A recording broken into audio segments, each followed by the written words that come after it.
Last weekend was genuinely wild as Melbourne United's Chris Goulding put on a shooting exhibition to tear victory from the Wildcats' grasp.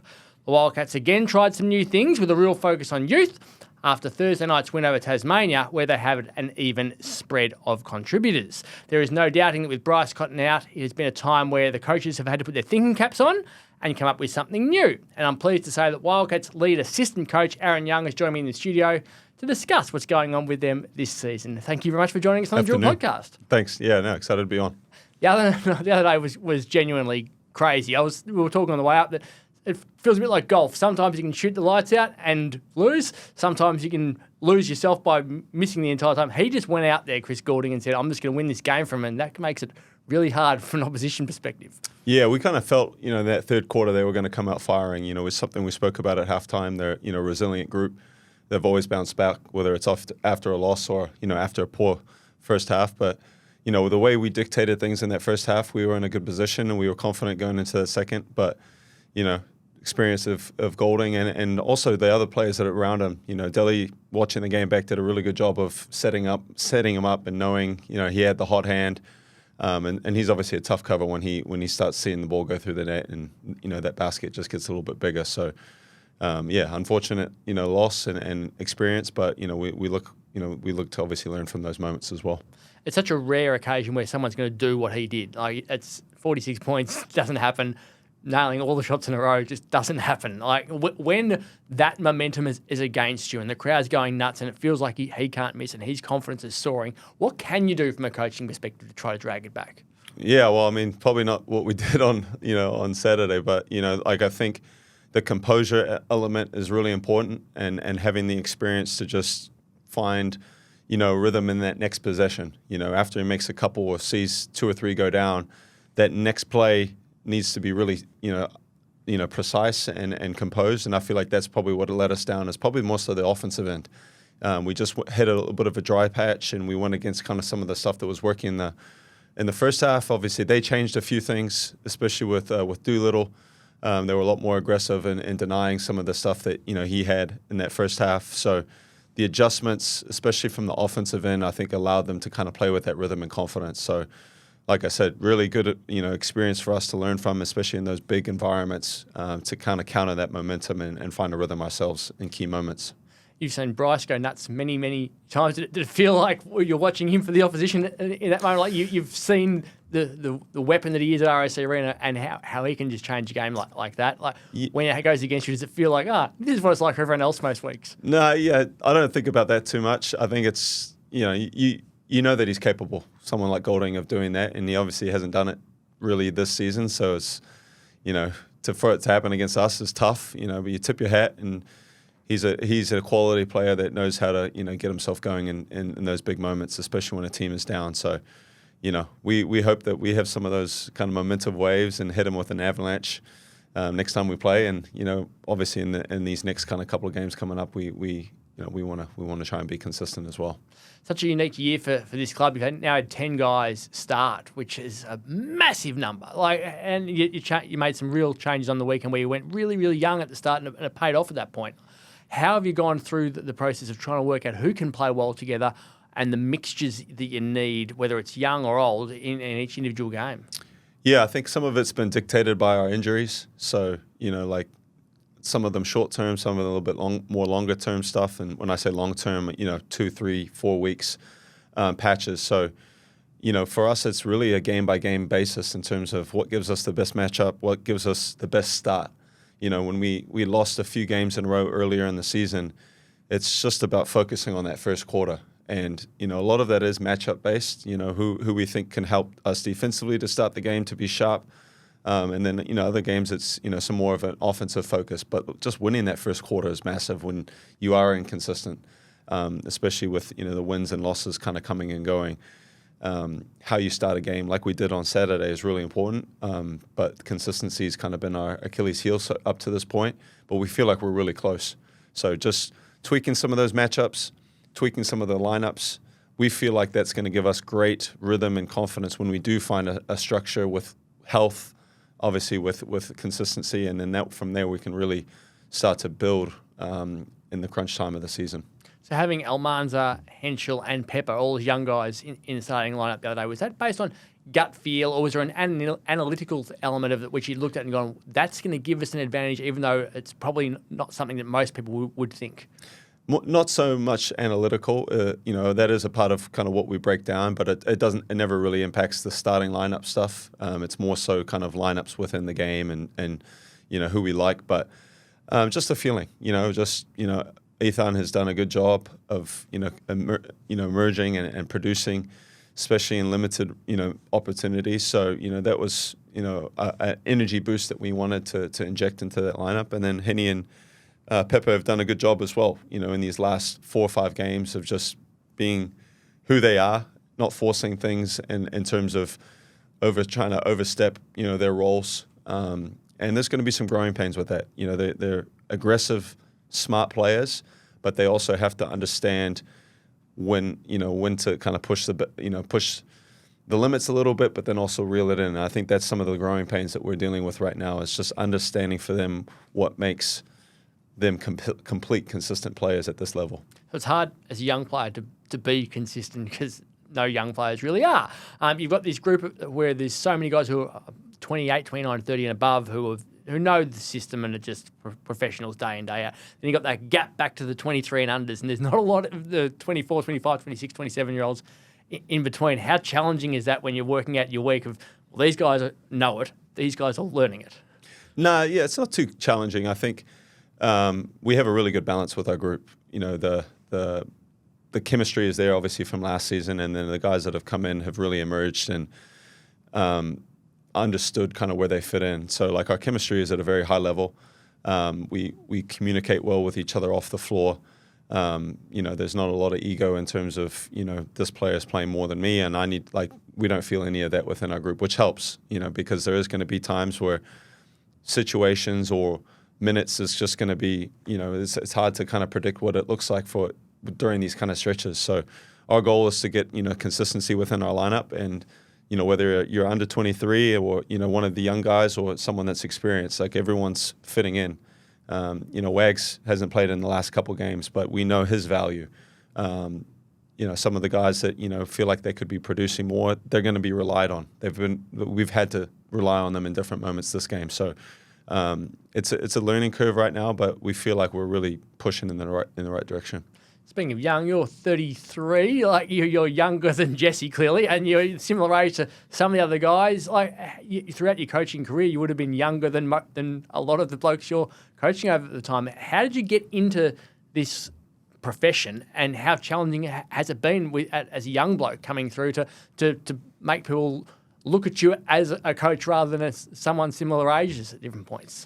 Yeah, no, basically right after high school over in New Zealand, I got straight into coaching and started from the grassroots in terms of some of the junior stuff, and then obviously got approached back when I was, I think, 2014 to come in as kind of an intern of video analysis with the Breakers, and that's kind of what trajected me in terms of this is what I want to do and be full-time, because at that time there was some high-level quality players in that group, Mika Vakona, Tom Abercrombie, some guys that have been around for a long time, and that I looked up to, being from New Zealand. So that really kick-started my passion for the game, even though it was already there. But it was just being around those kind of people at an early age. It's experience that you just can't replace. And it was always a goal of mine to be in the NBL as an assistant and continue to kind of obviously push forward. So for me to be in this position now, it's been taking a lot of hard work and over the years, but I don't look at myself as a young coach, because it feels like I've been doing it for a long time. Over 10 years in terms of kind of this space and where I've been building. But great position to be in right now with Perth, and loving kind of the experience and the growth that kind of comes every day. So to be young and in that playing mode of, well, I can play for another 10 years if I want to, but no, I'm going to go down the coaching path. Like, that's a courageous decision to make. Why did you feel that that was the right one for you at that point, when most people still go, no, I'm just going to keep charging through as a player? I think a strength of mine has always been my self-awareness, just kind of knowing where I sit. And obviously the playing side of things, like decent player but at high school, but nothing that was going to earn myself a professional contract or, get to the States on a scholarship. So I kind of made that choice at an early age or early stage of my journey in terms of, what do I want to do next? And it wasn't anything that didn't relate to basketball. So, got basically straight into coaching right after that. Coached my high school right the year after I'd finished. And then from there, just kind of kept chipping away with different teams and different environments. And that's ultimately what led me to the Breakers, and then coaching over in high school, coaching a high school for 7 years over in Auckland as well, and having good success there. And then obviously coaching in the New Zealand NBL, where I've been a head coach there for the last 4 years. So good experience along the way, and looking to keep on building. So you said you coached your own high school the year after you graduated from high school. Yeah, well, yeah, different. It wasn't. I was head coach in kind of different ways, but assistant coach mainly. So yeah, basically got straight into it right after that. And so incredibly young, and now you've had 4 seasons or 3 seasons in the NZNBL. Just finished my 4th year as a head coach for the Auckland Tuatara team. So. And you've just changed clubs to go Correct. To Wellington. So, switching clubs, new challenge, new opportunities. So yeah, I'm excited for that as well. What's that done for you in terms of your entire knowledge of the game to be in charge of a club? It's a completely different experience. You learn the importance of relationships with players and different stages in their journeys. Like what I've been really fortunate with is coaching NBL level players, basically my first year, and highly experienced players. So that age gap that you mentioned before, you kind of try not to spend too much time, but you're coaching people that have had a lot more experience than you. So my whole thing is like I want to learn from them as much as they want to learn from me, and make that a two-way relationship where there's a lot of things that's being shared. Their voices are heard in different moments. Ultimately, I have the final say and make the final decisions, but just trying to take everything on board and learning as much as I can along the way, because that's ultimately how you get better as a coach, is you're constantly learning, constantly trying to find new ways to make the engine run, within that group.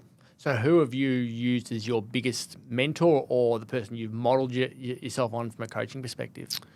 So, yeah, Dean Vickerman was actually the one that took me under his wing early on with the Breakers stuff. He was the one that gave me an opportunity and a lot of the confidence, like to say, hey, like you belong at this level, whether it's being a video analyst or different roles. So that kind of, like I said, kick-started my journey. Paul Hanare is always someone that I've always looked up to within the New Zealand scene. I've worked with him with the Tall Blacks for a couple of different things, and then my experience right now with the Tall Blacks that I'm heading into this window with, Judd Flavel and Michael Fitchett.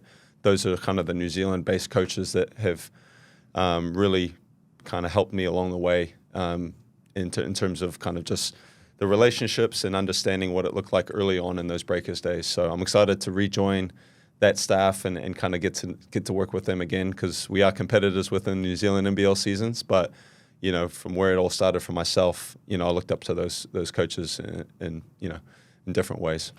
The pathway is really interesting, I reckon. In that Adam Ford started at the Wildcats similar, all the way down the bottom, video analysis, worked his way up. Now he's Cairns head coach. Scott Morrison did it in the NBA. He walked in and said, "I'll volunteer and do whatever you need." And now he's come here for a year and he's back in the NBA again. Now you look at Jacob Chance, who's about to coach the Boomers. Once again, says, "I'll volunteer.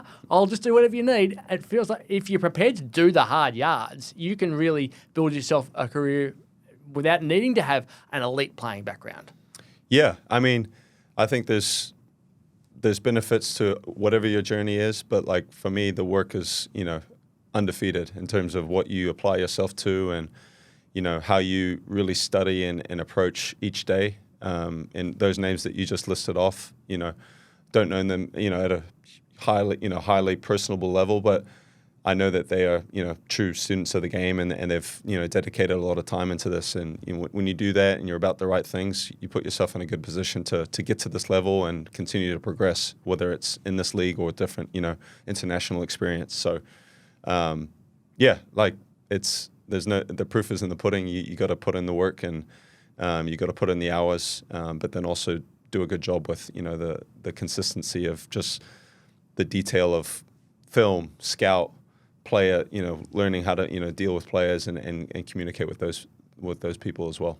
So how did you end up here? What was the relationship with John that got you into his mind and then got you over to Perth? Yeah, so I guess the connection that I had was before, John was actually with the assistants, so Keegan Crawford and Jared Martin.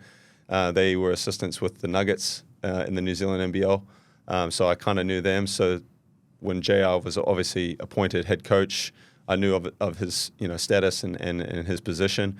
Didn't have a relationship with him, but obviously started to build closer to him approaching me. It was funny, like when he approached me to have my kind of first official meeting, I had no idea. I thought he just wanted to catch up for a coffee, but it kind of, sure enough, kind of turned into like, oh, like this is an actual kind of like interview, and he wants to potentially have me on his staff. So that was a really cool feeling to have someone like himself to take a chance on me, do his research, do his background checks on the experience that I've had, and I've always kind of be indebted with him taking that first chance as an assistant in this league. So he knows what it takes, and obviously he does his work in the background to make sure he makes the right decisions. Pete, you mentioned your time in New Zealand. Your accent is a combination of multiple countries. Tell us about the life that you've lived. Yeah. So I was born in the States, Phoenix, Arizona. My mom's from Texas, so that's where a lot of my family is. When I was 6, I actually moved to Kuwait in the Middle East, lived there for 6 years, and then when I was 12 years old, I moved over to Auckland, New Zealand, and basically spent the rest of my years up until I moved to Perth a couple of years ago. So that's kind of been, it's been a journey all over the place. Done a lot of travel when I was younger, so I got to experience a lot of different cultures. And I've probably been situated more so on this side of the world for the last 20 years. So yeah, living in Kuwait, like we see the news, we see things on TV. We don't really understand what the lifestyle would have been like there, and there were some big challenges living in that part of the world for a long time. What was it like when you were living there? Yeah, like I look back on that time in my life, and it was a really valuable experience because you learn to have to communicate with different cultures and very diverse in terms of, especially the school that I was at was an international school. So dealing with all different types of, cultures from different areas of the world. And we were fortunate enough to do a little bit of travel in those areas. So got to experience, those things at a young age, which I think is really important to just have a wider lens of how, the world works around you. So I look back in that period of my time and really grateful. At the time, you kind of just, you take it for granted a little bit, and, it was a great learning experience, but you don't kind of feel it until you kind of grow up and say, oh, like you learn a lot in those different moments. So from a sporting perspective over there, what was it like from the pathway and the availability for you to play whatever sport you wanted, or was there a limited number of sports you could play? What was that like? Yeah, so I was a big soccer kind of fanatic back then, and I think probably in my 6 years, I probably played on one grass field the whole time I was there. It was very limited in terms of, it's a different environment over there in terms of what's available and the resources.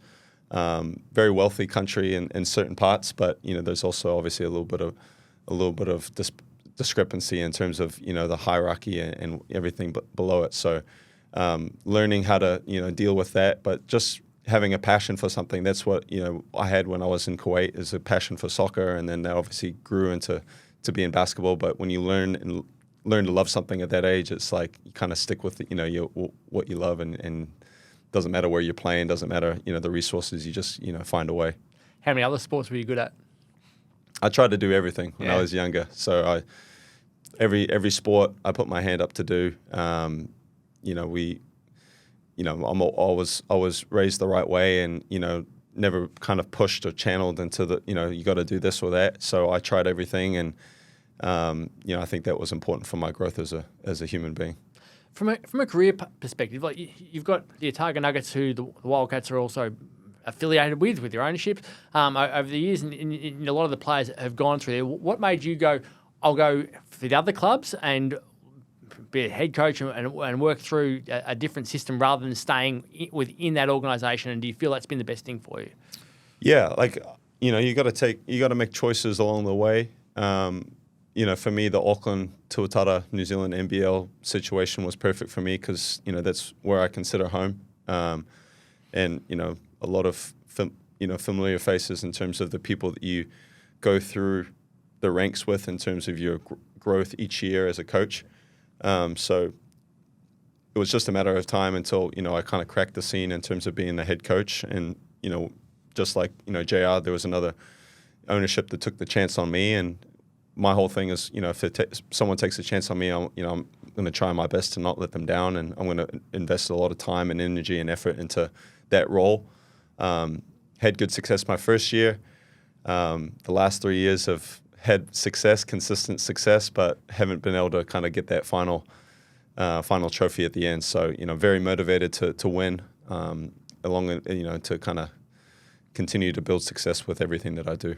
And you're involved with the New Zealand national team, as you said as well. Hiram Harris will be part of that campaign in a couple of weeks' time, or next week, I think, actually is. And Corey Webster, another former Wildcat who'll be there as well. How important is that job to you, and the chance to lead this help to lead this group into some success? Yeah, really important. It basically represents the start of a new 4-year cycle. So, the way you break it down is, there's an Asia Cup, the World Cup, and the Olympics, and those are our pinnacle events. New Zealand, obviously, a nation that we want to have success in basketball as much as we can, and we feel like we do punch above our weight, but the Olympics is for us is the main goal. And yeah, we gotta somehow finish higher than Australia at the World Cup to make it, and that's always a challenge. But it gives us a clear end goal in terms of what we're trying to accomplish. So, early on in these stages or these cycles, we're thinking that 4-year plan. So everything that we do, everything that we apply ourselves is for that, for those moments where, we can get across the line and try and finish higher than obviously the Aussies. Corey Webster, obviously not in the NBL at the moment, but he's a legend of New Zealand basketball, and his commitment to the Tall Blacks has been phenomenal for so long. What can he do at the moment in terms of his body, and where he's at with just his entire career, and what you're expecting from him in this window?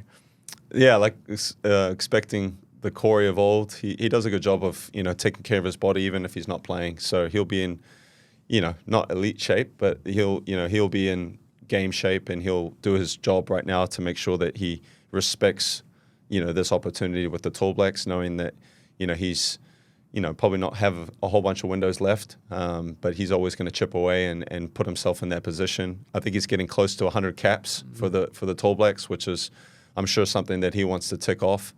He's been a huge contributor for our program and our nation. So for him to put his hand up for this window particularly is awesome. And Hiram, it hasn't been the same sort of season this year for Hiram as what it was last year in terms of opportunity.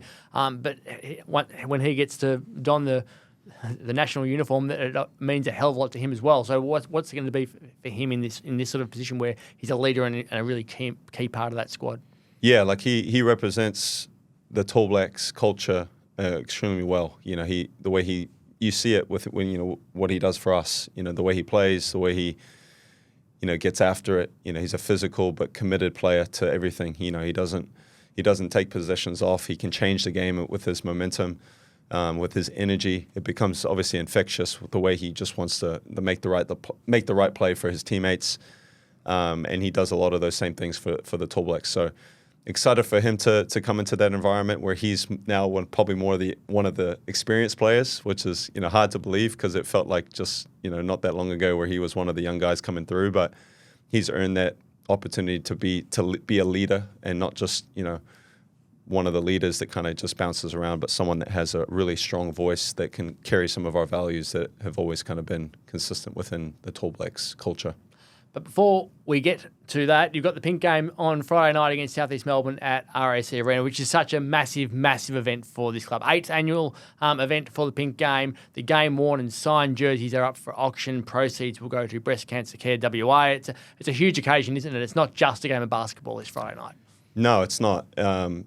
Something that we address early in the week in terms of the importance of what we're playing for this week going into Friday. So, the players have a great awareness, especially the ones that are, new to our group. It just has that extra bit of, love for what we do, and there's a bigger cause in terms of what we do on Friday night. So for us to show out, represent the color pink, but more so importantly, the breast cancer awareness. It's a huge honor for us as a club, and we take a lot of pride in obviously delivering a good performance and putting on for our fans. And Wildcats fans will always remember that it started out because Trevor Gleason's wife, Dawn, is a breast cancer survivor twice. Such an inspirational person that she is, and everyone's embraced this club. The club has embraced the people around it also to make sure that this is such a big thing. You got a fan, a long-time fan, Nick Tan, has coming to speak to the group on Wednesday morning. What do those stories do for the build-up, do you believe? Yeah, obviously this is only my second year. So last year we had another, someone who has experienced breast cancer. So that was it just brings light and a humble approach to kind of why it's such a serious and important thing to share. So having Nick come in on Wednesday is going to be really important for our group. So it's not just something that we kind of see on social media, and not just something that we hear about. Hearing those real life experiences through the lenses of different people just brings us to a really important moment for when Friday night hits. It's like we really understand what we're representing.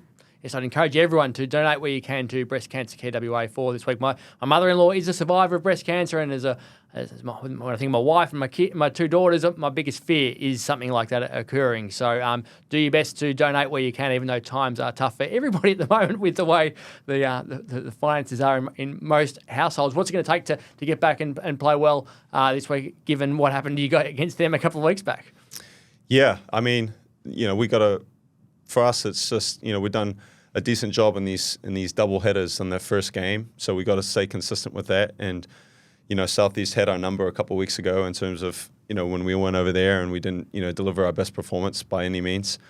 But we're building a lot of confidence with our group. We're heading in the right directions despite the inconsistency with our rosters, the injuries, some of the performances just not being up to par, but.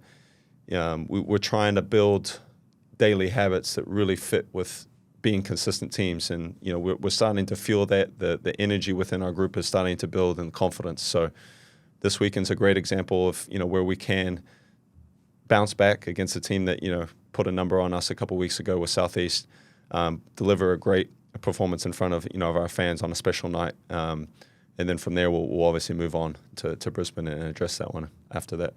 Well, good luck. Thank you very much for coming in. Hopefully get back on track and have a good win against the Phoenix on Friday night. And then, as you said, double up for the first time on Sunday up against the Bullets. So thanks for coming into the Dribble podcast. Thank you. Appreciate it.